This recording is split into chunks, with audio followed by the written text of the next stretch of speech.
everyone, I'm Rebecca and welcome back to my sewing room. Today we are going to be diving into my new Outlander bodice. If you missed last week's video, we made the skirt for my new Outlander inspired outfit, and in my opinion it is the easiest thing that you can make as a historical costumer. This week we are stepping up the skill level just a little bit to make a bodice. Okay, maybe more than a little bit because I'm actually patterning it myself too. So pattern wise, what I am doing is I am adapting my Felicity pattern. So this is my Felicity gown that I made a few years ago on this channel, and it is a separate bodice with skirts attached, and I'm going to be taking the bodice pattern from that and turning it into a bodice that is cut in one with kind of a hip length skirt. Basically, I was looking for patterns for what I could do for this bodice to make it a little bit more historically accurate, because if we look at this from Outlander, I can't find any proof anywhere that anything like this with this little attached peplum ever existed in the 18th century. So we're making a slightly more historically accurate version of it, and the only pattern that seems to exist commercially for something like this is a JP Ryan pattern that you have to place your order online and wait for them to ship it to you. And I don't think that far ahead, so I don't have time for that, which means I have to do it myself. So we're patterning this myself. Luckily, I've done 18th century before, and I know that my Felicity pattern fits well. It's just that it doesn't have skirts attached. So we are going to be adapting that pattern, and I will show you what modifications that I'm making to that pattern in order to get the jacket style that I want. Another inspiration that is serving me for this project is actually a video that Mariah Patty did a couple of years ago on her 18th century jacket, and that's basically the style that I'm looking at. So it's a slightly more historically accurate version of what you see in especially early seasons of Outlander. So I will link Mariah's video down below in the description as well. Now, as far as fabric goes, I'm hoping, but feeling like it's unlikely, that I can use this blue wool right here. There's just not a lot of it. So there's a yard. I think this is the length. The width is twice this because this is folded. So basically, I have this much fabric that I want to be able to cut this out of. I don't think it's going to work. Once I pattern this out, I'm going to lay it out all on this fabric and see if I can get it out of this fabric. But again, I have a feeling this is not going to be enough. This blue is left over from a wool coat that I made myself in 2018, I think it was. And I've had this sitting in my stash since then, and it's just a really, really nice feeling blue wool. And I also really, really love the color combination of this with the skirt that I made last weekend. Now, I do have two other options for fabric if this doesn't work out, because again, it's kind of unlikely to. Probably my preferred of the two is this right here. You might recognize this if you were watching my channel last fall/early winter, because this is actually acrylic fabric, and I use this to make my Caroline Pelisse or Regency jacket. It worked well for that, so even though it's not actually wool, I think that this would work. It is very fuzzy, maybe too fuzzy. That's kind of what concerns me more about using this than about using my actual wool. I do actually have two other options as far as actual wool is concerned. I have this, which I don't know what this is actually left over from, but I'm pretty positive that this is wool, possibly wool blend, but it is definitely some wool. It's just that it's really dark. It's such a dark navy that frankly it probably looks just about black to you, and I would really prefer to have more of a royal blue, but this could be an option. Does still coordinate with my plaid skirt. And lastly, the other option is this right here. You also might recognize this fabric because I used this to make my 1930s dress last year. This is, I'm fairly certain, a wool blend. I know it has at least some wool in it because every time I wash that dress, it smells like sheep. And that's a really good sign that you're working with wool, because the wet sheep smell, it's something. It's strong. So anyway, this is a wool of some sort, but it's a twilled wool and it is a lighter weave. I feel like it doesn't actually look like wool. When you look at my 1930s dress, this dress doesn't really look wool. but this is actually wool of some sort. It's just not really the cozy wool that I'm going for. So fingers crossed that once we do the mock-up, we'll find that maybe this is enough fabric, but I doubt it. In any case, let's talk about the alterations to my pattern. Starting with the stomacher piece. Now, I have these marks on the stomacher piece, which I think mean that the bodice closes to there, but I honestly don't remember. So I'm going to cut it the wide piece. Hopefully that will be wide enough. I feel like my Felicity stomacher is actually too tall, so I'm not going to extend it that 0.5 like I have marked on this pattern. However, I'm going to lengthen it. I'm adding 2 inches down here because based on like the look of Mariah's, for example, it just seems like it should have a longer center front than my Felicity bodice. And so likewise, I am then going to drop down this one by 3 inches because I think the difference here is 1 inch, but I feel like it looks like more. So honestly, I might increase that because also over here at the side seam, I had decided to drop this by 8 inches because that's where I measured it on the dress form of like what it looked like it needed to be. And this is very much not 5 inches higher than this. So that probably does actually need to increase by at least an inch more, maybe even more than that. But it's going to drop down and it's going to flare. However, this is such a wide front piece that I think I need to add a seam within there. So I've marked this seam in here because I need flare in the skirts to be able to get over my hips. And I feel like if it's this wide, it's literally just going to bunch up. I need a split here so that I can then flare it out in both directions. So obviously I'm going to be recutting this.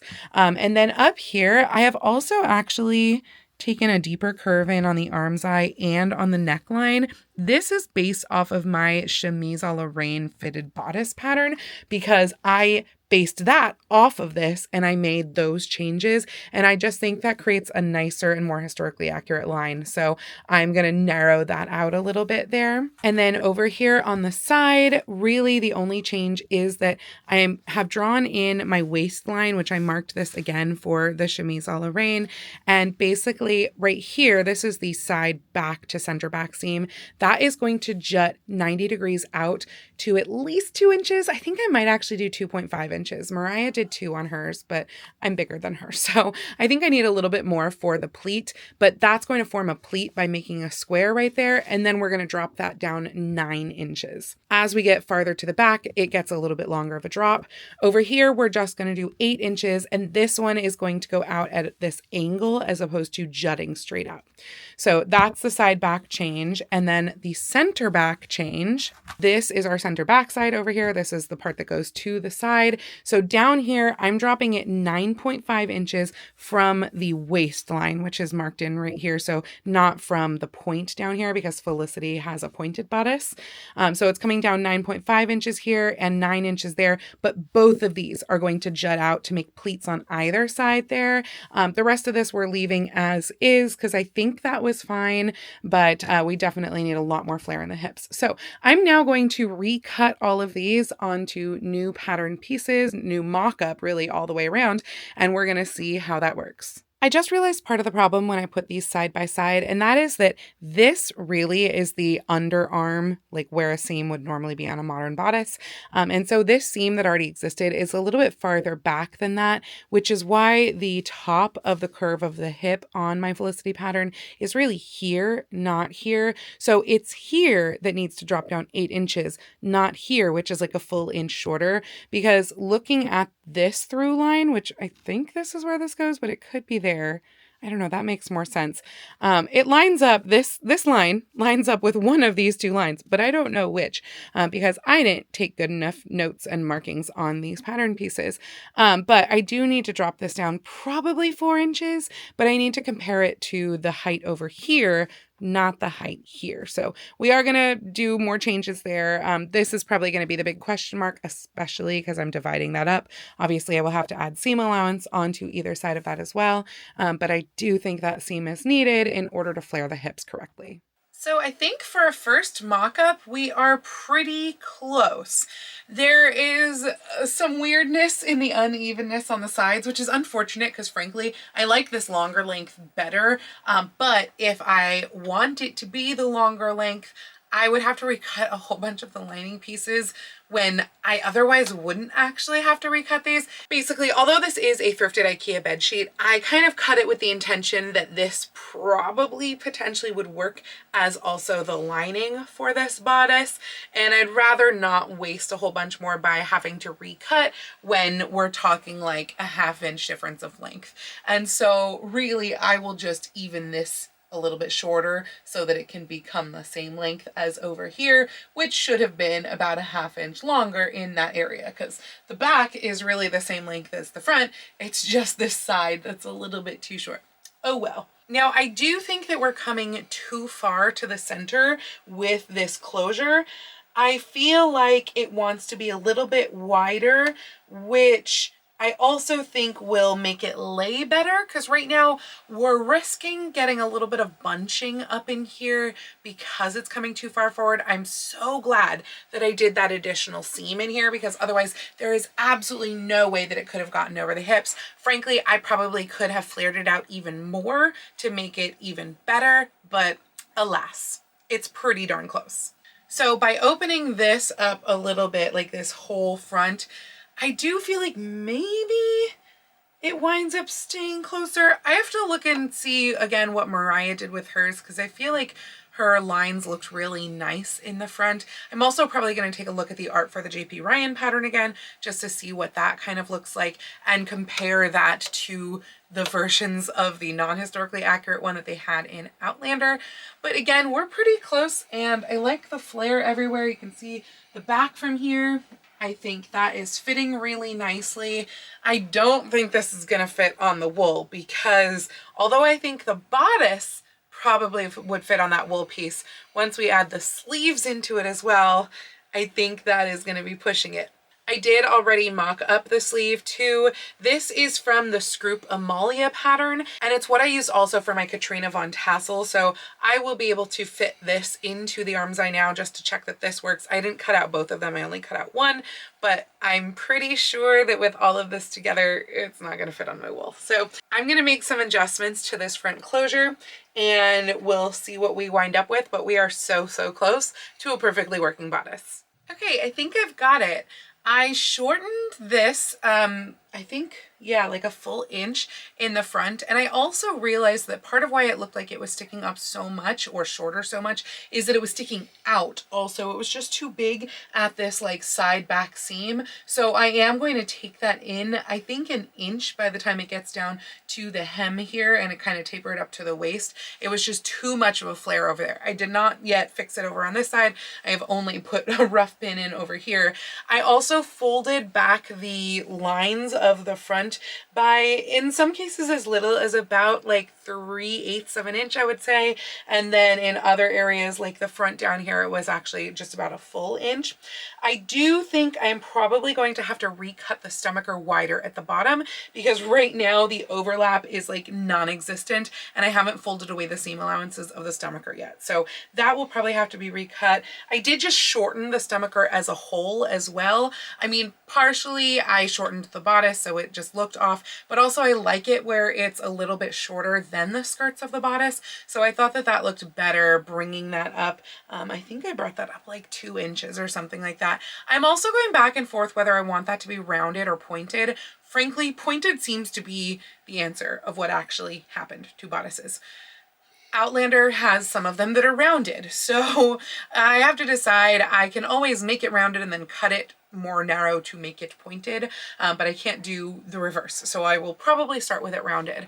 I have to take this off to even out the skirts in the back, but right now I have this kind of roughly pinned up to where it looks like it'll be the right sloping to the short section, so I think that should work. And then I've also pinned this up so that it kind of removes the curve that was happening in the neckline and makes it more square. So overall, I think we are in the right place here. I'm going to mark / cut off the excess in all of these places and then set the sleeve in so that we can see the sleeve mock-up as well. I have set my sleeve mock-up. I do think that the sleeve fits well overall, though I think the elbow might be a little bit low right here.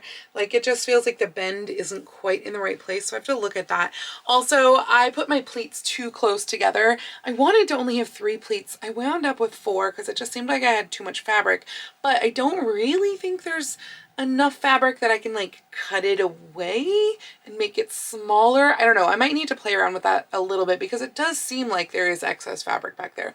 So maybe I can take it in just a skosh on that back seam there, and then I need to redistribute the pleats a little bit farther away, farther apart from each other.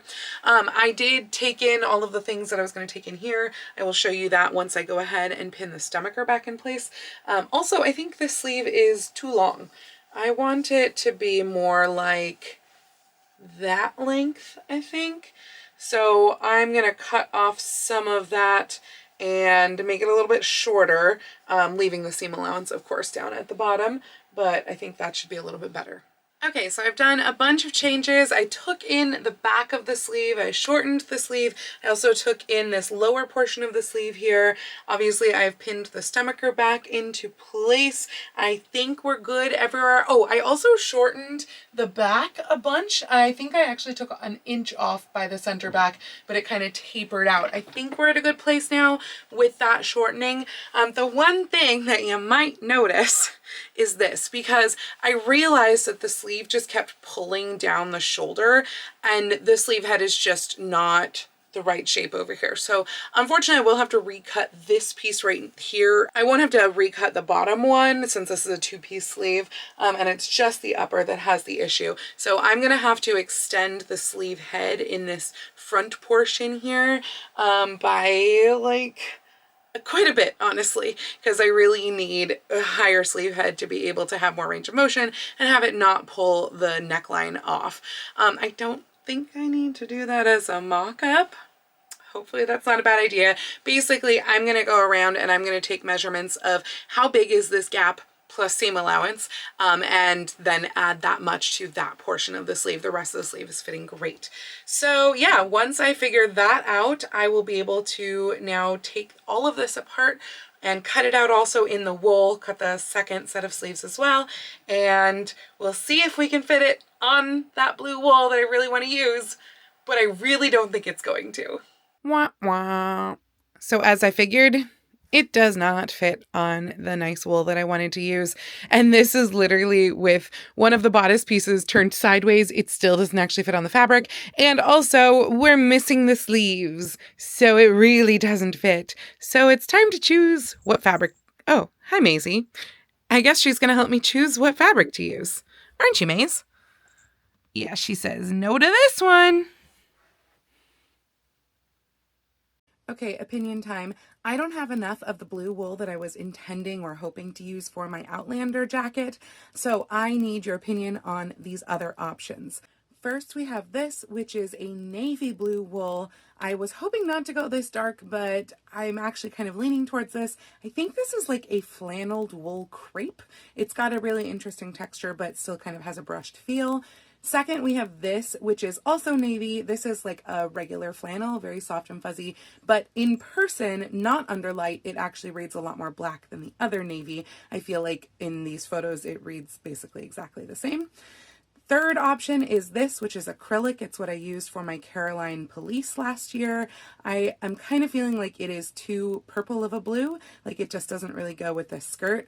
And the final option is this, which is the same wool, I think honestly wool blend that I used for my 1930s dress last year. It does pick up the same shade of wool that is in the skirt, but it feels very modern somehow. I think it's a little bit too clean. So let me know what you think. Which one should I choose?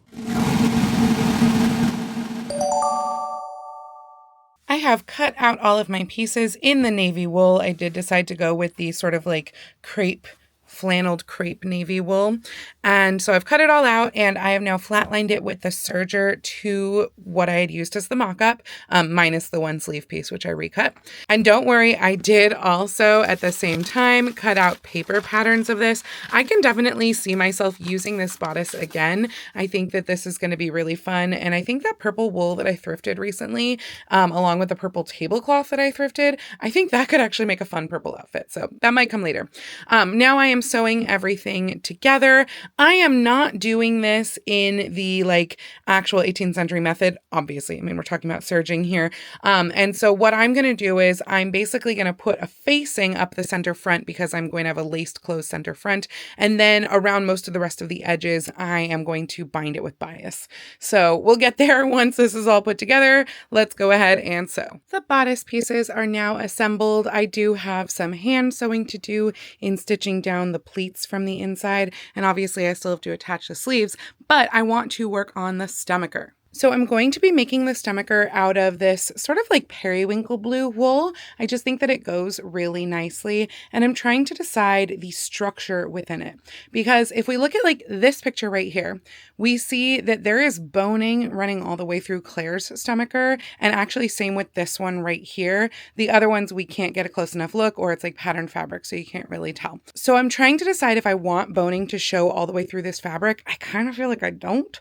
Also, it just kind of looks like undergarments, like it looks like actual stays at that point, and I don't really love that. However, we do need boning. So I've cut this out in 2 layers of canvas over here. Unfortunately, I don't have canvas to match, so they are different colors of canvas, and we're going to sandwich the bones in here, and then we are going to apply this to the top. I think that's going to be the nicest way, and we're just going to use synthetic whalebone for this. I'm trying to decide if I want to do like literally fully boned, as in this entire thing is all boning, or if I maybe don't need to do quite so many, which is kind of what I think, since we're not actually seeing the boning through. So I think I'm going to do like spaced channels a little bit and just space them out a tiny bit so that we have the structure there.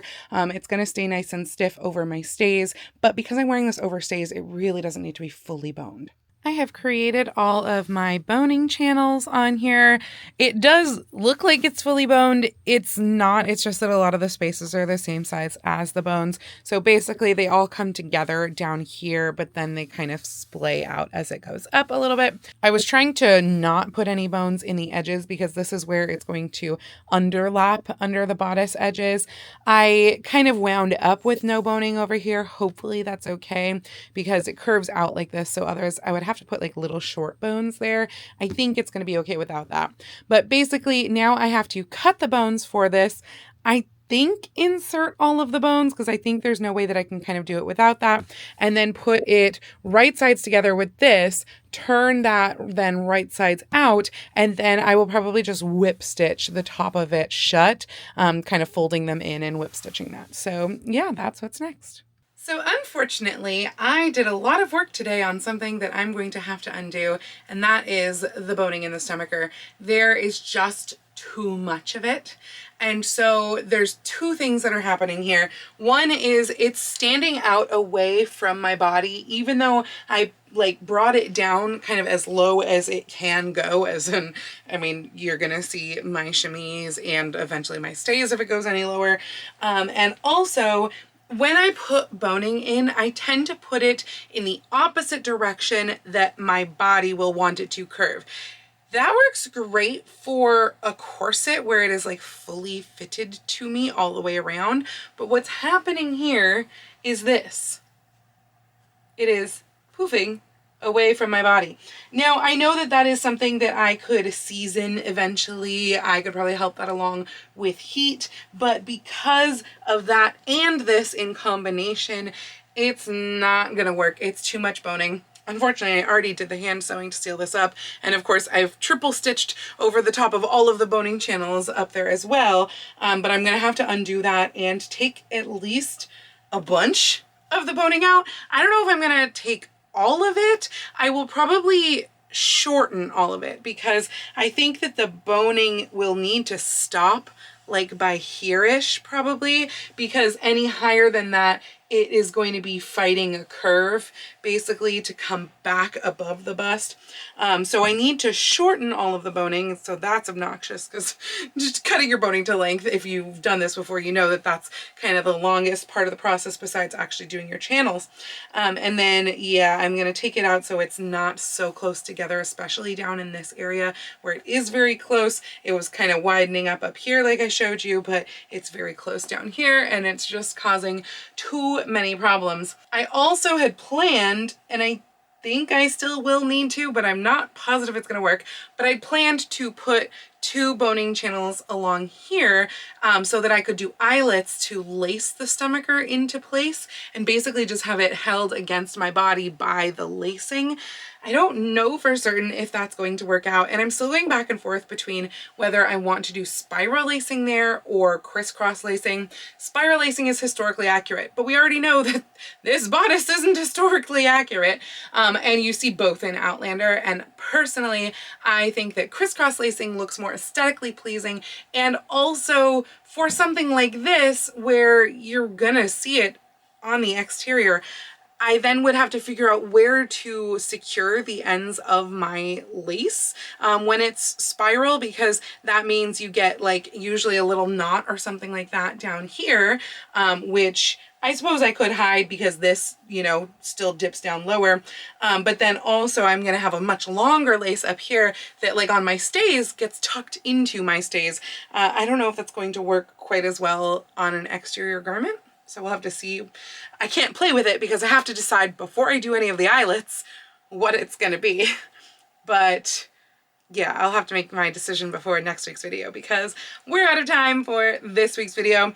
I don't see any issue on getting this entire project finished up next week, so that's great. I mean, we're really pretty close, and a lot of what's happening now is going to be the hand finishing. So besides fixing the issues with the stomacher here, I need to bind the entire edge of everything. So we're talking probably bias tape for some of it, but I'm also going to use the wool itself and cut some of that on the bias, particularly for the lower edge here, because that way if it flips up at all, I'm also going to do it wider, and that way if it flips up at all, you don't see like the lining inside, which is, you know, pretty bright blue, and I'd much rather see like a facing of the exterior fabric. So that will probably be at least 1.5 inches wide is my thought, to do the entire bottom on the bias. And then here I was gonna do it with canvas with the boning, but again, like this kind of is shaped and I don't know that boning is going to want to do that. So that I might have to play around with, but usually you put boning next to eyelets so that you don't get any like squinching of anything, and it looks really nice when it is laced. So I'm a little bit worried about the idea of doing that without boning, but also you can't see like visible boning channels on the bodices in Outlander, at least not if I'm remembering correctly. Granted, some of these are not the best images that I'm looking at, but still, yeah, and I wish I had the JP Ryan pattern to refer to the instructions to see what they would do, because in the 18th century, you don't tend to have a lot of boning, if any, in the exterior garments. It's like all in the stays. So maybe it means that I don't have to.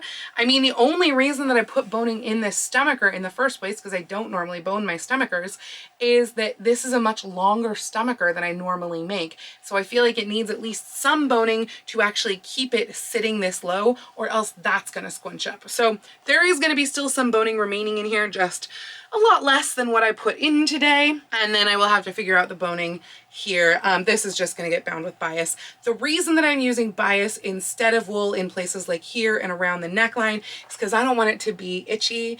I don't think this wool is gonna be itchy, but there is always the chance with wool that it feels itchy. So I would rather just have like regular poly cotton bias for that. Anyway, that is going to be it for me this week with this video. If you've liked this video and this project so far, please go ahead and click the thumbs up icon. And if you'd like to see more videos like this from me, please go ahead and click subscribe and the little bell icon to be notified every time I post a new video. I do post videos here on YouTube at least once a week, usually with sewing vlogs like this out on Tuesdays, and sometimes with additional costuming related content or shorts out on Saturdays, but I post every day over on my Instagram, so please go follow me on Instagram. That's at Lady Rebecca Fashions. And if you'd like to help support all of the work that I do on this channel, I do have a link to my Patreon and my Ko-fi down in the description below, or you can send me a super thanks or join my YouTube channel memberships right here on YouTube below the video. I'd also like to give a special shout out to my Edwardian level patrons, Jean and Kim.